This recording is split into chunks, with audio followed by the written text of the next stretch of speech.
بسم اللہ الرحمن الرحیم. ناظرین، ہٹ سٹوری کے ساتھ میں ہوں شمشاد مانگٹ.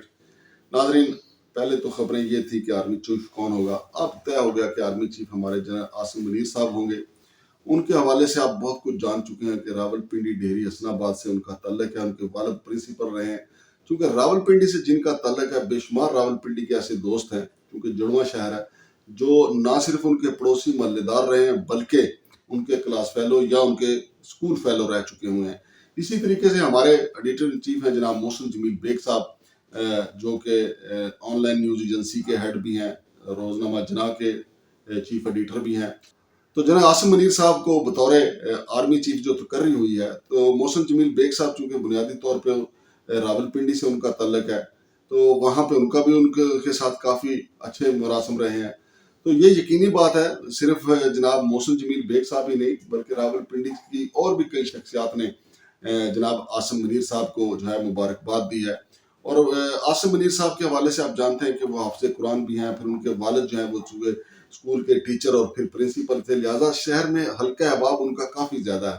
تو محسن جمیل بیگ صاحب چونکہ ماضی میں عمران خان کے سپورٹر رہے ہیں اور پھر عمران خان کے دور حکومت میں ہی ان کے اوپر ایف آئی اے کے ذریعے تشدد کروایا گیا تھا.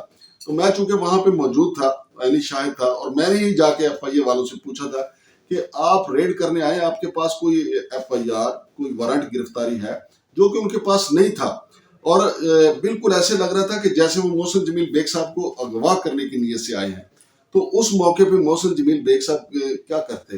اگر ایکشن نہ کرتے تو یقین مانیں کہ وہ محسن جمیل بیگ صاحب کو لے کے چلے جاتے. ہمیں کسی کو پتہ بھی نہ ہوتا کہ کون تھے اور کہاں لے گئے، اور کوئی ذمہ داری بھی قبول نہ کرتا. اور اس کے بعد جو عدالت میں یہ معاملہ گیا، عدالت میں بھی ثابت ہوا، پھر عدالت نے ایف آئی اے کی اتنی کلاس لی، اتنا ان کو ڈانٹا کہ یہ کیسے ہو سکتا ہے کہ آپ کے پاس نہ ایف آئی آر ہو، نہ آپ کے پاس وارنٹ گرفتاری ہو، اور ایک شہری کے گھر پہ آپ جا کے ہلہ بول دیں. اور ظلم تو دیکھیں ان لوگوں کا کیا تھا اس دن، کہ یہ دیوار پھلانگ کے محسن جمیل بیگ صاحب کے بیڈ روم تک چلے گئے. یعنی ایسا بھی نہیں کہ ملازم کو کہتے کہ محسن جمیل صاحب کو بلا دیتے. یا دوسری صورت جو آئینی اور قانونی صورت تھی، یہ عدالت میں نکات اٹھائے گئے. تھانہ مارگلہ سے کہا جاتا کہ محسن جمیل بیگ صاحب کو آپ تھانے بلائیں، وہاں پہ بیٹھ کے بات ہو سکتی تھی. لیکن چونکہ قانون سے ماورا اقدام مطلوب تھا، اس لیے وہ سارا ریئیکشن ہوا. پھر جو کچھ آپ کے ساتھ ہوا، عدالت میں گئے.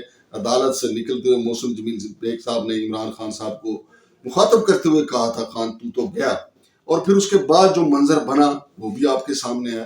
لیکن اب آرمی چیف کے ساتھ ان کی ملاقات ہوئی، ایک شہردار کے ساتھ ملاقات ہے.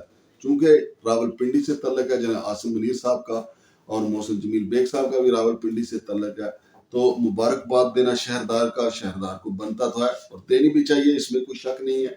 اور دوسری بات یہ کہ جو تنقید کی جا رہی ہے کہ محسن جمیل بیگ صاحب جو ہیں وہ آرمی چیف سے ملے ہیں، تو یہ تنقید بلا جواز ہے. ویسے تو اب ہم ہر کام پہ تنقید کرنے کا ہنر جانتے ہیں. پاکستان کو کوئی ایشو دے دیں، کسی پہ ان سے کہیں کہ جی اس پہ تنقید کرنی ہے، اس پہ تنقید شروع ہو جائے گی. اور اس کے علاوہ یہ ہنر بھی ہم جانتے ہیں کہ جناب یہ انہوں نے بے شک جو مرضی کیا ہوا ہے، آئین سے ماورا اقدام کیا ہوا ہے، غیر قانونی کام کیا، ان کی تعریف کرنی ہے تو وہ ٹولے بھی موجود ہیں، وہ کہیں گے جناب علی ان کی ہم نے تعریف کرنی ہے. تو محسن جمیل بیگ صاحب کی آرمی چیف سے ملاقات پہ اگر کسی کو تکلیف ہے یا دکھ ہے، میرا خیال ہے تکلیف اور دکھ کرنے کی ضرورت نہیں ہے. میں پھر کہوں گا کہ ایک شہردار کی دوسرے شہردار کو مبارکباد بنتی تو ہے، اور جناب محسن جمیل بیگ صاحب نے یہ فریضہ بخوبی سر انجام دیا ہے. ہمیں خوش ہونا چاہیے کہ ہمارے تو چونکہ وہ ایڈیٹر ان چیف ہیں، انہوں نے جناب آرمی چیف کو مبارکباد دی ہے. میرے سمیت آپ کو بھی خوش ہونا چاہیے. لیکن تنقید جو آپ کر رہے ہیں اور جس طریقے سے کر رہے ہیں وہ میرا خیال بلا جواز ہے. شمشاد مانگٹ کو اجازت دیجیے. اللہ حافظ.